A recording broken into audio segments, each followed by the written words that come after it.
Hi, this is Jack from Maths Forge, and in today's lesson we're going to be solving equations in one step. Let's take a look at our first example. Here we're being asked to solve x plus 3 is equal to 9. Now to solve an equation is to get the variable, which in this case is x, to be on its own, to find out what this variable is equal to. Now I know for this equation you could probably think of what this number is and you'd probably get it right.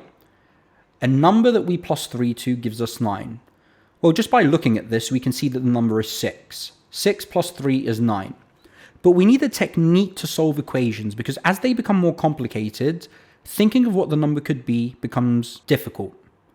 So for now, I'm going to show you how to balance equations. The first thing that you want to do is ask yourself, what is attached to this x? Well, there's a plus 3 attached to it. And how you detach things from a variable in an equation is to use the opposite operation that the 3 is attached to the x with. So it's plus 3. We're going to use a minus with the same number, 3.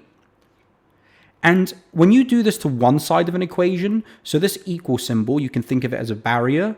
There's a left-hand side to this equation, which is to the left of the equal symbol, and a right-hand side to this equation, which is the right-hand side of the equal symbol. If you introduce a minus 3 to manipulate this equation, you have to introduce it to the right-hand side as well. This keeps things equal. It keeps things balanced.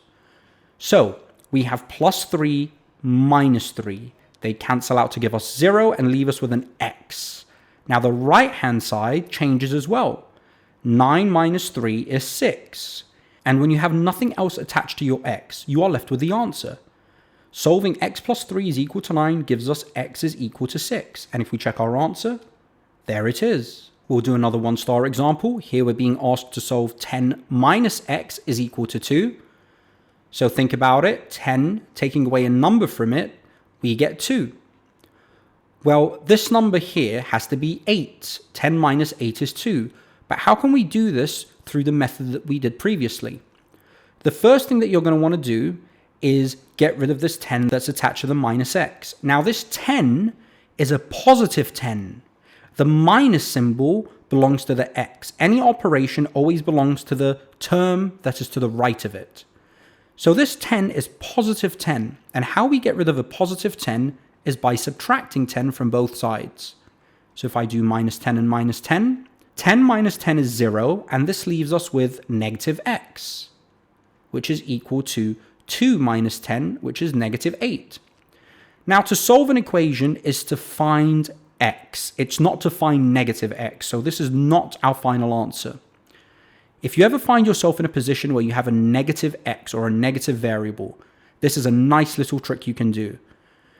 I'm going to multiply this line by negative 1. Think about it. If you times 1 by anything, it just leaves you with that same thing. And if you times a negative by a negative, it turns it into a positive. Now don't forget, we have to do this to both sides of the equation. So negative 1 times negative x just gives us x. 1 times x is x, and negative times a negative is a positive. And we'll do the same to the right-hand side. A negative times a negative is a positive, and 8 times 1 is 8. And this is our final answer. X is equal to 8.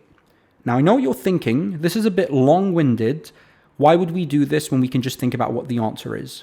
What we're doing right now is we are building up skills that we can use later on down the line that will help us solve much more complicated questions.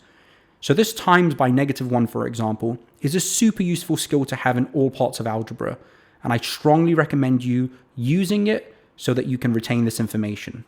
Let's check our answer. There it is. Now let's do a 2-star example.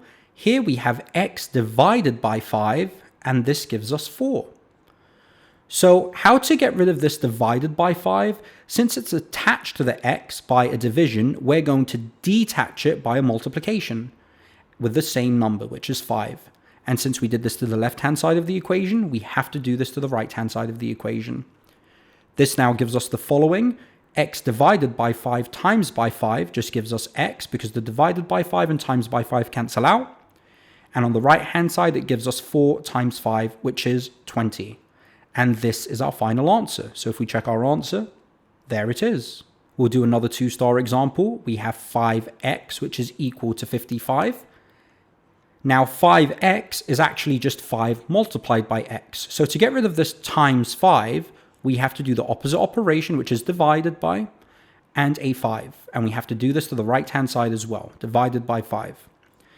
Now this leaves us with the following. 5 divided by 5 is 1, and then we have 1x, which we can just write as x, and 55 divided by 5 is 11. And this is our final answer. X is equal to 11. So if we check our answer, there it is.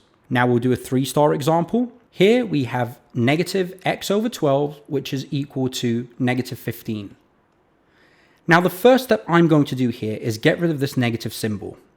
And I'm going to do this, if you remember from the 1-star example, by multiplying with negative 1. And we'll do this to both sides. Now a negative times a negative gives us a positive, and 1 times anything just leaves the value as it is. So it's going to leave us with x over 12, which is equal to negative 15 times negative 1, just 15. And now we can rearrange for x. It's currently being divided by 12, so I'm going to times by 12 on both sides. And this is now going to give us the following. X is equal to 15 times 12, which is equal to 180. And if we check our answer, there it is. We'll do one more 3-star example. Here we're being asked to solve minus 9x, which is equal to 135. So you can times both sides by negative 1 here to get rid of the minus symbol, or you could just do this nifty little trick that I'm about to teach you. There's a minus 9 being multiplied by the x. So what we're going to do is divide by negative 9. You can divide by negative numbers. There's nothing wrong with that. And we're going to have to do this to the other side as well. So minus 9x divided by minus 9 just leaves us with x. And 135 divided by negative 9 leaves us with a negative number because it's positive divided by negative, which leaves us with a negative. And 135 divided by 9 gives us 15. So our final answer is x is equal to negative 15. And if we check our answer, there it is. And that's it for the lesson on solving equations with one step.